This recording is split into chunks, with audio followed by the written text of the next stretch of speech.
Here at Swiss Watch Expo, we're huge fans of the Omega Speedmaster, as you know, but a lot of times people find that the one that's 44.25 millimeters is just too big for their wrists. What seems to be a much more comfortable size for a lot of people is the 40 millimeter, and they like the fact that they get a few more options with it than they get with a traditional moon watch. So we'll go over some of those. This is part one of a two-part video on this watch.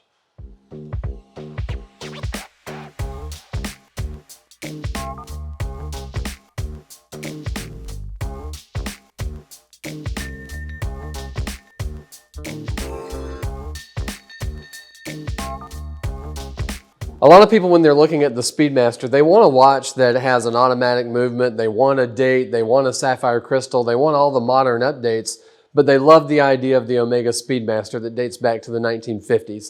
And we couldn't agree more here at Swiss Watch Expo. I'm a huge fan of the original 42 millimeter moon watch that's hand-wound mechanical. I love the 44.25 millimeter Omega Racing Speedmaster, but it's probably truly just a little bit too big for my wrist. So this Speedmaster 40 really is the solution for a lot of people, and I think you'll love it. We're going to do a two-part video because there's kind of two different series on this watch that we sell a lot of here at Swiss Watch Expo, and I wanted to show you some of the different dial colors available in both series. So catch us next week for the part two. But part one, we're going to talk about the one. This one is a little bit more modern version. It has the Co-Axial movement that is a certified chronometer, means it's been to the COSC in Switzerland, and they've timed it for 15 days and nights at 3 different temperatures and 5 different positions. It was accurate to within -4 to +6 seconds a day, and that's all guaranteed by Omega. And this one really builds in a lot of their advancements, because not only is it the coaxial escapement that gets you a more efficient movement with a longer power reserve. It's got a 52-hour power reserve. It gets you that efficiency in the movement where it doesn't have a lot of resistance, doesn't have to be serviced as often as a regular escapement watch. And they've also put the silicone balance spring on it. So it's very resistant to shocks and magnetic fields. A lot of the problems that people have day to day with automatic watches are taken care of by that silicone balance spring. So not a lot to worry about here. Also, these watches, they're topped by a sapphire crystal, which has an AR anti-reflective coating front and back. And so you're not going to have a lot of trouble with the crystal. It's virtually scratch-proof.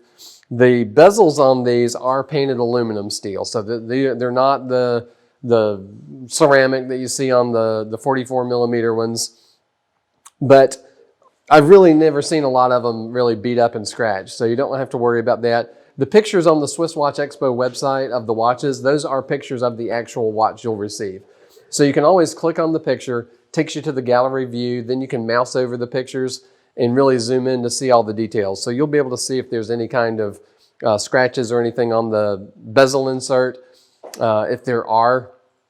If it bothers you, you can always send it into Omega for a service and they'll replace that bezel insert. We leave them the way they are because collectors like to see a little age on a watch that has a little age.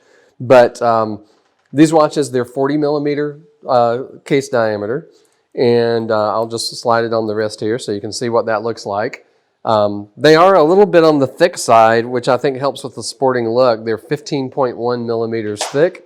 And it gives you a good presence on the wrist. Like I said, probably the sweet spot for most people, this 40 millimeter.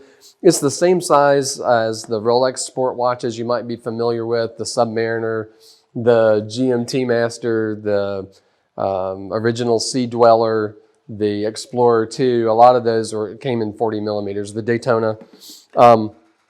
It somehow wears a little different in this watch from Omega than it does in the Rolex models. I think it's because it is thicker. It does tend to look a little different.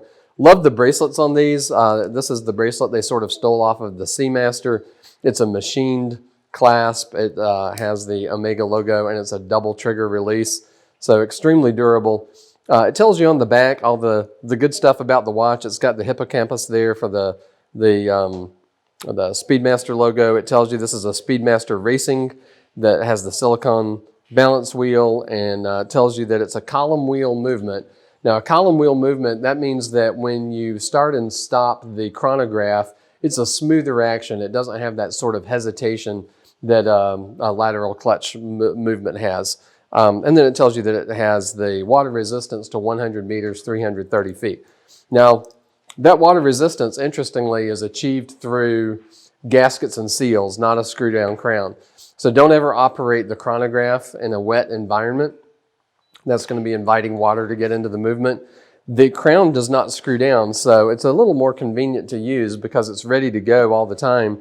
With it pushed in against the watch case, that's when it's water resistant, but you're ready to go to manually wind the watch. If you haven't been wearing it for a few days and you need to give it a full power reserve, you'll manually wind it just like you would any other automatic watch. And then you'll pull out the crown one notch to adjust the time. The date is adjusted by this little divot right here at the 10 o'clock position. You can use a tool that, to push that, to actuate that lever, but you can also really use a ballpoint pen, a toothpick, a thumbtack, and just about anything. That's not going to scratch it. You can just push that to adjust the date. You probably need to do that about 6 times a year when you get to a month that only has 30 days, but you could also just pull out the crown and run it around a day. So not a problem either way. The bracelet, yeah, just really feels great on this. It feels great on, but when you look at the dials, this is what I really wanted to show you was the differences in the dials. Of course, you've got the tachymeter scale here. That allows you to measure units per hour. That could be miles per hour, kilometers per hour, widgets per hour at your factory, pages per hour that you're writing on your term paper, whatever it is. But when you start the chronograph, wherever you stop it, that tells you the units per hour. So that's why it's 60 is always at 12. If you did 1 per minute, that's 60 an hour. At 6, you'll always see the 120 because if you did 1 whatever it is in 30 seconds, that's going to be 120 per hour. So that's how you can take average speed of lots of different things. The chronograph on this one, you'll see the running seconds hand for the watch is the subdial at 9. The minutes for the chronograph is at 3, and the hours for the chronograph up to 12 hours is at 6. And then you do have the date window. A lot of people are looking for the date on that moon watch, and it doesn't exist. But you do get it here on this racing series, the 40 millimeter watches. It's the date window. It's very subtle, and it keeps the symmetry of the dial by putting it in a little aperture at 6 o'clock. The other thing about these dials that's great is that you do have multiple textures on them. All of these have in the subdials this Clous de Paris. It's the hobnails of Paris. It's a type of guilloche that gives you a texture in the subdials that you'll see, for example, on the Patek Philippe Calatrava bezel, on the Audemars Piguet Royal Oak dial. But it's a nice touch, a nice attention to detail. All of these have that texture on the subdials. As far as the dial colors, I've got this one here is black on black. And so that would be the one that looks most like a moon watch. For a lot of people that are just starting a collection, they don't want to go wild with some crazy colors. And so black on black makes a lot of sense. But one of my favorites is this one. It might be a little bit hard to see the colors and the way the photography works.